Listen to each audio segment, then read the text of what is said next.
नमस्कार, मैं रवि सिंह। स्वागत है आपका चैनल फॉर इंडिया पे। भारत के लोग खुश नहीं हैं क्योंकि वर्ल्ड हैप्पीनेस इंडेक्स में भारत की स्थिति थोड़ी बहुत तो सुधरी है, लेकिन हम पाकिस्तान और नेपाल से भी पीछे हैं। खास बात यह है कि कई युद्धग्रस्त देशों से भी हम यानी कि हमारा भारत बहुत पीछे है। एक बार फिर फिनलैंड को दुनिया का सबसे खुशहाल देश घोषित किया गया है। दिलचस्प बात यह है कि लगातार 8 साल से फिनलैंड पहला स्थान बरकरार रखने में सफल साबित हुआ है, यानी कि यूरोप का ये देश दुनिया में सबसे ज़्यादा खुशहाल है। वहीं जब भारत की बात करें तो 147 देशों में अपना भारत 118वें स्थान पर है। तो आप सोच सकते हैं कि भारत के लोग खुश हैं ही नहीं। हैप्पीनेस रिपोर्ट में इस साल भारत का स्कोर हालांकि सुधरा है, ये सुधरकर 4.389 हो गया है, लेकिन भ्रष्टाचार की धारणा और लोगों के बीच उदारता की कमी ने इसकी रैंकिंग पर नकारात्मक असर डाला है। साल 2022-24 के खुशी सूचकांक में 2021-23 की अपेक्षा भारत ने अपने स्कोर में मामूली सुधार किया है।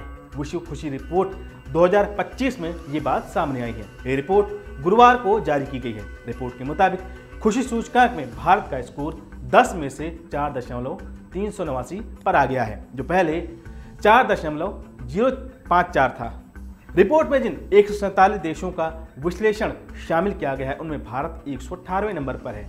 पहले भारत 147 देशों में 126वें स्थान पर था। चौंकाने वाली बात यह है कि लगातार आर्थिक चुनौतियों से जूझने के बावजूद प्रसन्न रहने के मामले में पाकिस्तान का प्रदर्शन भारत से बेहतर रहा। हैप्पीनेस इंडेक्स पर उसका स्कोर 4.657 से बढ़कर इस बार 4.768 दर्ज किया गया है, लेकिन उसकी रैंकिंग 108 से गिरकर 109 पर आ गई है। कुछ लोग खुशी का स्तर मापने के लिए इस्तेमाल की गई विधि पर सवाल उठा सकते हैं। यह स्कोर अथवा व्यक्तिपरक खुशी का स्तर गैल्प बर्ड पोल में जीवन मूल्यांकन के सवाल पर राष्ट्रीय औसत प्रतिक्रिया पर आधारित होता है। आपको कुछ उदाहरण के आधार पर बताएं तो फिलिस्तीन जो युद्ध से ग्रसित है, वहां के लोग भी भारत से ज्यादा खुश हैं। वहीं पाकिस्तान उसके नीचे है, लेकिन भारत से कहीं आगे है। ये वही पाकिस्तान है जहां आटे के लिए लड़ाई हो जाती है। मतलब आप समझ सकते हैं कि ये आंकड़े कैसे हो सकते हैं। एक और चौंकाने वाली बात बताएं तो आप भी हैरान रह जाएंगे। भारत का स्थान Ukraine, Mozambique, Iran, Iraq, Pakistan, Palestine, Democratic Republic of Congo, Uganda, Gambia और वेनेजुएला जैसे संघर्ष प्रभावित देशों से भी खराब रहा।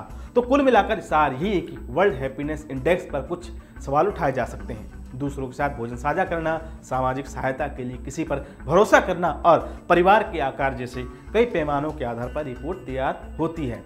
मिसाल के तौर पर रिपोर्ट बताती है कि जो लोग मानते हैं कि दूसरे अगर उनका खोया हुआ बटुआ वापस करने को तैयार है, तो फिर ये आबादी का समग्र खुशी का एक मजबूत नमूना है। अगर ये वीडियो अच्छी लगी तो हमारे चैनल को जरूर सब्सक्राइब कीजिए, वीडियो को लाइक और शेयर कीजिए, बेल आइकन दबाना ना भूलें। डॉक्टर ऑर्थो, अब दर्द भी घुटने टेकेगा।